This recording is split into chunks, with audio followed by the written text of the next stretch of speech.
So I've got another 3 spiderlings, so that's 6 including the freebie.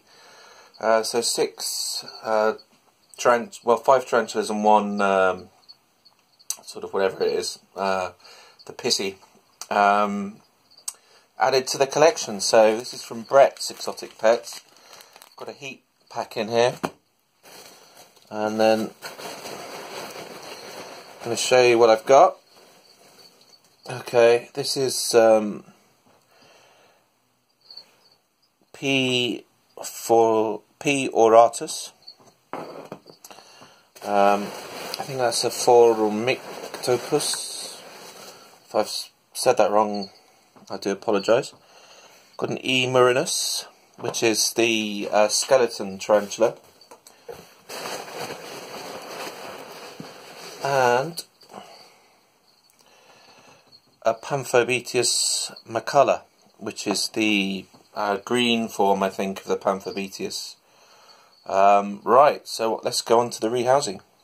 With the Panthobeteus first, simple terrestrial enclosure, a few holes on the side and a few in the top. Not too much ventilation. I want to try and keep it a little bit sort of on the moister side of things, but it's got a nice big water dish in there, and I occasionally water, perhaps once every week. I put a bit of water in. I did these enclosures last night, so should be a bit of extra moisture in there. I put a bit of water in. So let's see how the spiderling is. And we haven't actually got our tongs, which is not good.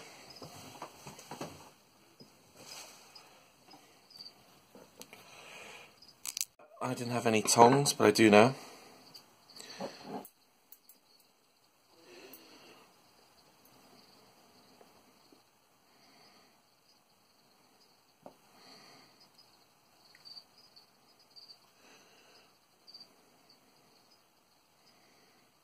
I always think it's wise to do this over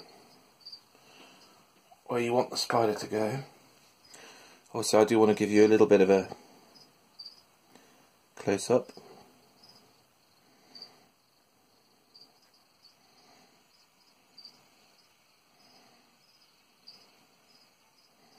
It's well tissued up,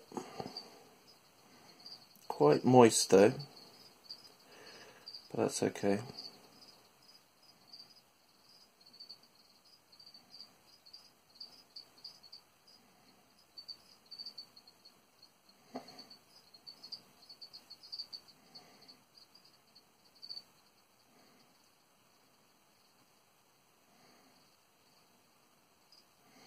And here is our little spiderling in there. Let's hopefully coax him or her out.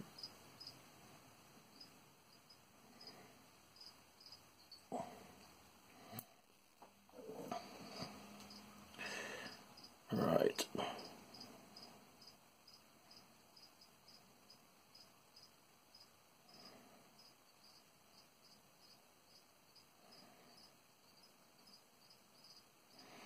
Doesn't seem to want to come out.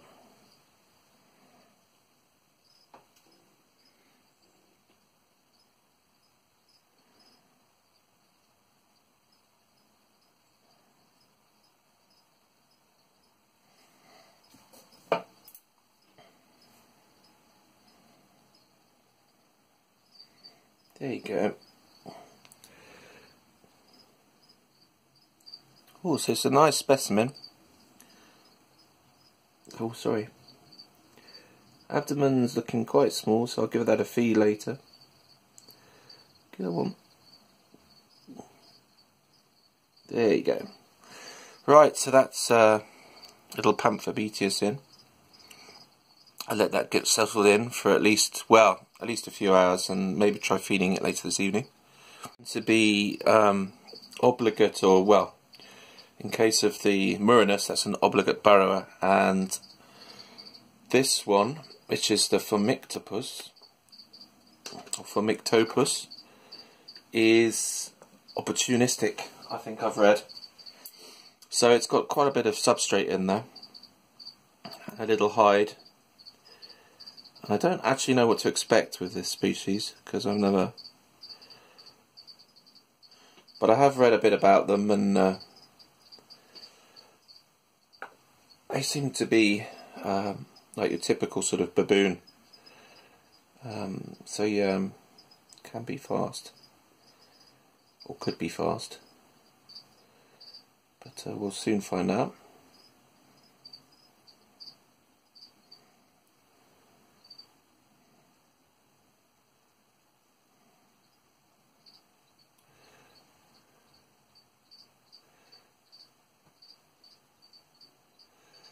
Okay, so there's our little spiderling, which I'd say that's approaching a molt, but yeah, because it's quite a little booty on that one. Let's plump it down, and then we'll try and tickle it out.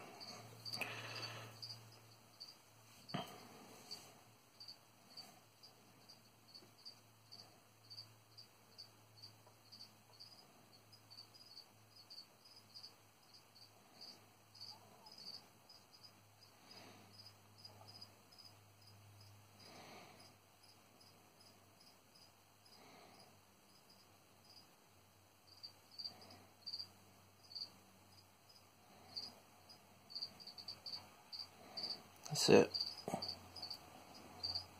Getting there. Sorry, excuse hands. I would not recommend this with a larger P. auratus.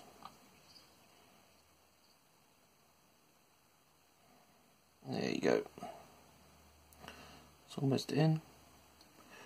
Got a bit of extra water in there, but we'll just bung that in there like that. Alright, on to the next. Here's my E. murinus. I quite like my E. cyranognathus, which I think is in pre-molt. It's refusing food. But I do like them. You do see them occasionally. They're not quite as sort of antisocial as they've been. Ooh, that's quite near the top.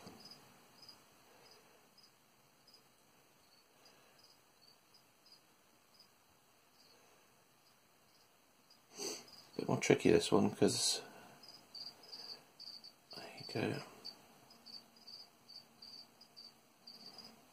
And turn it upside down.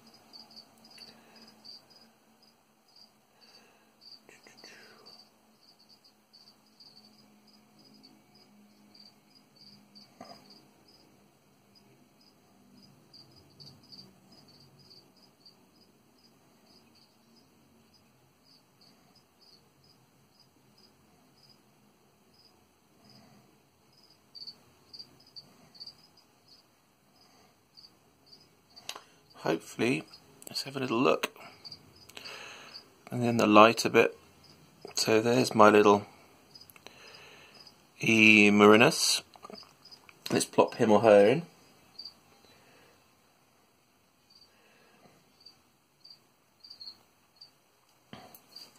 Just going to use my fingers on this. This is I'm not going to actually. Can't get my finger in there. Too fat.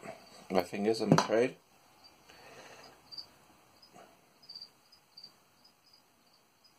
Right, the tickle stick. I might actually cut this tickle stick because it's a bit frustrating. It's okay with larger teas, but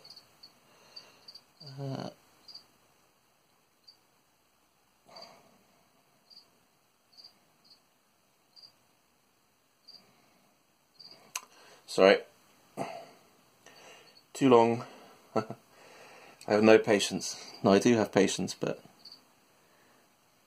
I'm going to get this little guy in. That's it, come on.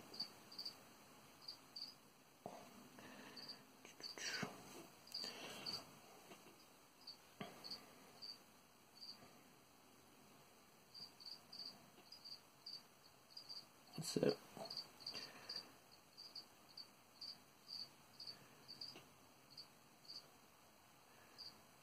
there we go.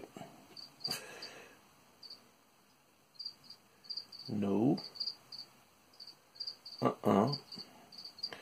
Going for a little bit of a walk. Fill up its water dish a bit. And it's in. Right, so next up I'm going to show you a feeding, hopefully, of my A Anax. And I'll just put a lid on this. And then let this guy settle. I'll show you a quick update on...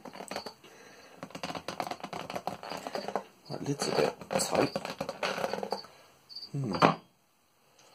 Anyway, a quick update on my HMAC I got yesterday. That's it was out and about, and now it's completely done that in one night. So that's a fair bit of work. I did put in a cricket. It didn't eat it originally, but no sign of the cricket, so I think it's eaten that. I'm also going to try and get some feeding of my A geniculata and the A pissy at some point soon. I might leave those another day. So on to the next vid, which will be my Anax. Next, yeah, as you can see, my Anax is there. It's been 5-6 days, so this could just be an update. And give it a small cricket to start with, and then I'll probably feed it over the weekend, perhaps Sunday.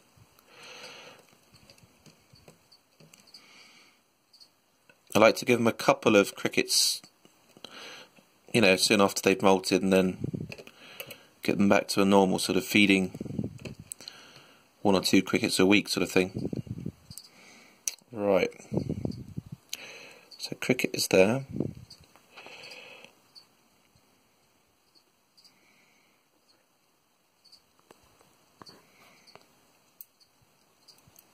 See if we can get a feeding response.